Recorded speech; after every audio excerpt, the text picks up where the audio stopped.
and I think we'll go ahead and get started. I'm not sure who wants to start, Dave or Jim. This is Dave. We are still, we just went through our IC briefing.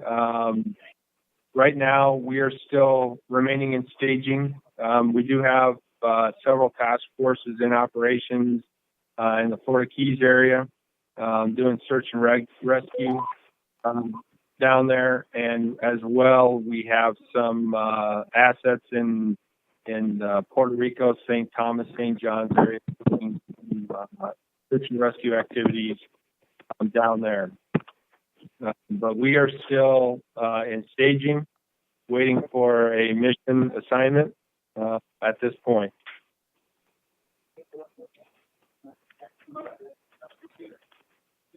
And hey, Diana, this is Chief Cabinet. I was able to just get him. Oh, great.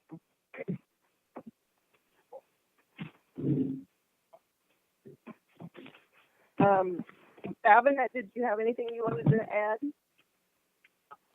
I think I hear much of what Dave just last long, and I had spoken to Captain Cloutier a little bit ago about the task forces.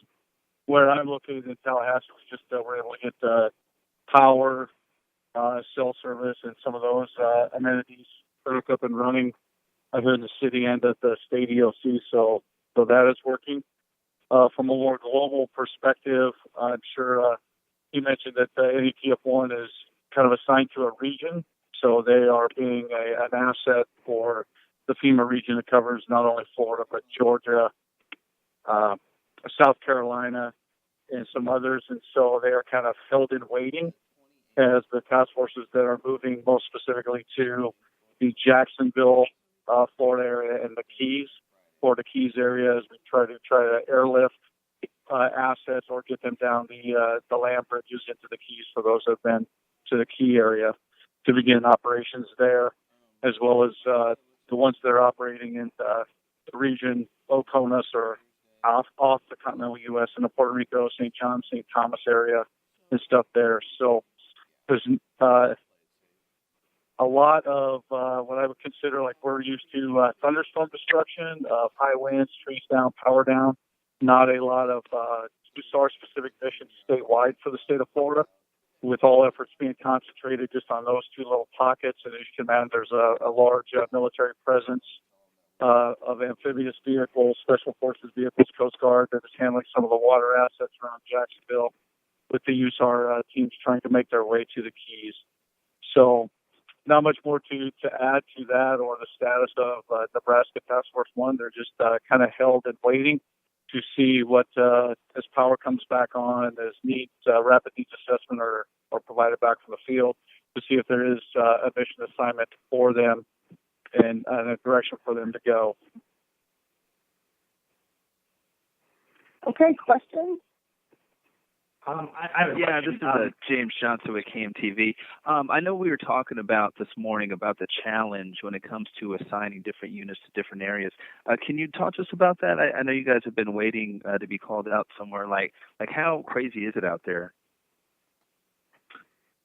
From my standpoint, I'm operating from the state of Florida's Emergency Operations Center, which is in coordination with the region and Washington. So it's a very giant chessboard or choreographed effort. We had task forces that were staged in the Orlando area, so they were partway down the southern peninsula of Florida, as well as some that were at Warner Robins Air Force Base just outside of Florida to Georgia, and then obviously the four that are with, or three of us with Nebraska over there. So as the storm would move from south to north, it was an effort of getting those that were halfway down the peninsula pushed down to an area of operation, and while they're there, checking with around the Miami-Dade County area, over to the St. Pete, Tampa, Fort Myers area, working their way down, making sure there was no need for assets there.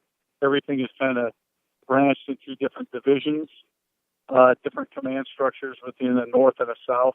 Division is the storm, or area command, if you will, as the storm went up. And so as needs would come in, resources that are available, whether they're military, state, or federal, are then kind of pushed out into those areas. So it's all done on a need as the storm went by, needs that were there, and then what resources have been available geographically, and then pushed down, and in this case to the southernmost part where the immediate need is. Evan Hummel here from Channel 8. I just was wondering if you guys are still, Nebraska Task Force 1 is still stationed at Eglin Air Force Base?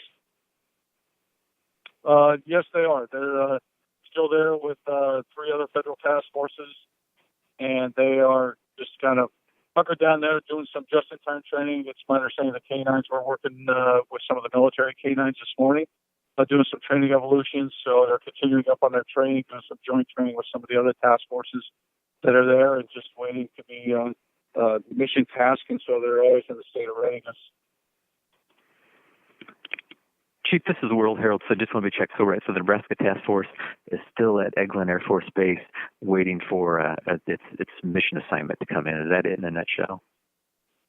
Correct. And can you just explain, maybe, I know you've touched on it, why it hasn't received a mission yet? Is it just is the emergency officials in Florida just sorting out where they can best be used? Why haven't they received a mission yet? I know they're ready to go, but why haven't they received a mission? Mm-hmm. Yeah, sure. Fair question.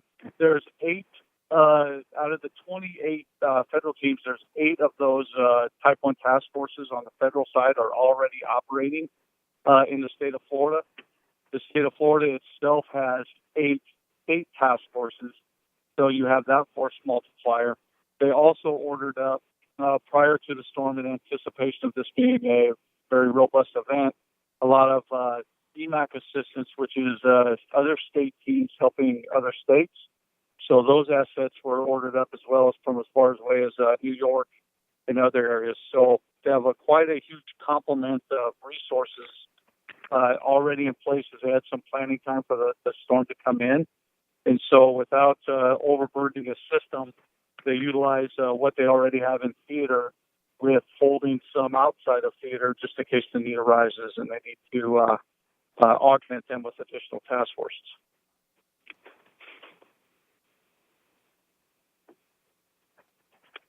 Riley Johnson of the Journal Star, following up on that. How long is the time frame that they wait? Is there any sort of policy or governing that, or are they just at the whim of the FEMA and state officials?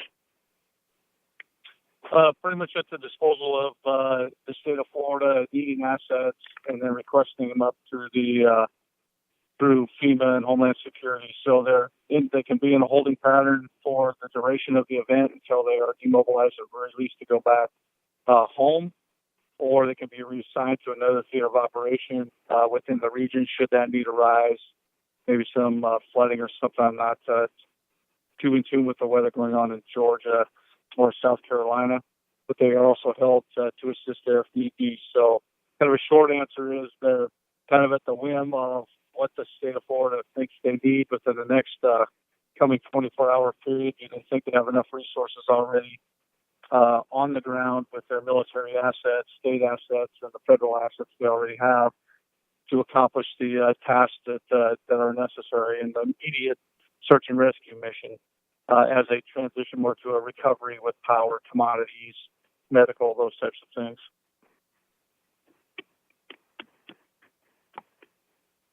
Question for Dave or Jim. Is it what's it like at the Air Force Base among the guys? Are they and the crews? Are they getting bored of staying there and doing training? Are they itching to get out into work? Yeah, this is Jim. You hit it partially correct. They're very itchy to get going. They've been doing a lot of training, a lot of hopping. They've been doing a lot of preparation work. Depending on the mission given, we may have to reconfigure the tool cast and they give them away. And like our logistics folks, our plant folks have probably planned, I'll bet, different routes in southern Florida about 4 or 5 different times, up to including, what if this route doesn't work, or if this route's flooded, what if we need fuel here and it's shut down. So, yeah, they're very itchy to go. And we're not alone. Our team's here. They really want to go get to work. They'll find us some work. We'll go.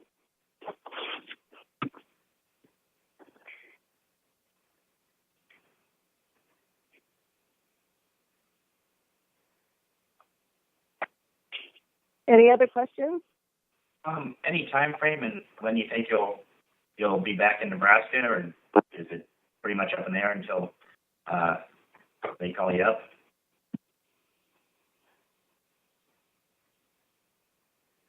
I'll take that one, fellas. I think it kind of goes back to the previous question. Yeah, it's kind of up in the air. I know there'll be, once they're released or engaged, depending on the state of Florida's need assessment, then obviously the task force will have their appropriate travel time back to Lincoln, as well as their appropriate downtime, just like the last mission to Texas to reconnect with family, kind of get a good night's sleep, get some good food and stuff like that.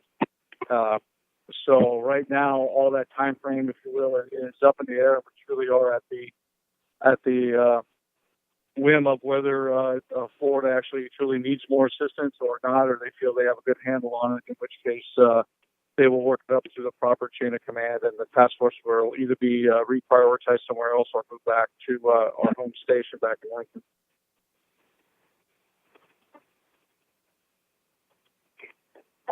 Tell us about the situation with gas right now. Are there still shortages?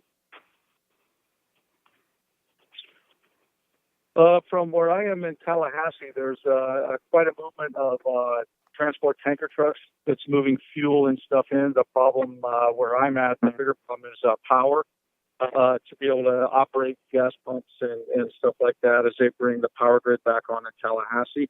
I know from the state perspective, they are moving with some armed escorts, tanker trucks of fuel down in theater to areas that were short on fuel. Task forces operating that are working down in the Key area or around Homestead Air Force Base, and there have fuel tenders assigned to them, along with force protection, so that their convoy of equipment has access to fuel, both diesel and gas at the same time. So fuel for the task force is kind of procured at a higher level, but they are starting to move into commodities, delivery to shelters, fuel to areas that might have been out, and as the power grid comes up.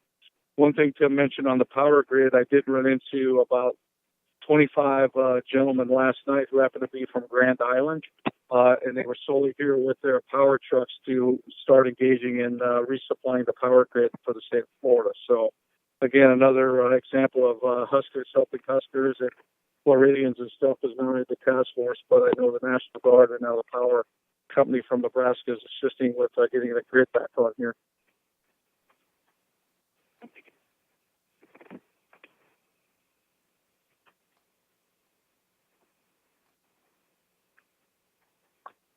Anything else for the team? All right. Chief Disspain, did you have anything you wanted to add? No, nothing for me. All right. Well, we'll let these guys go back at it, and we'll plan on doing 10:30 again tomorrow morning, unless something changes. We'll let you know later in the day if we're still on for tomorrow. But for right now, we'll go ahead and plan on it then. Thank you, everybody.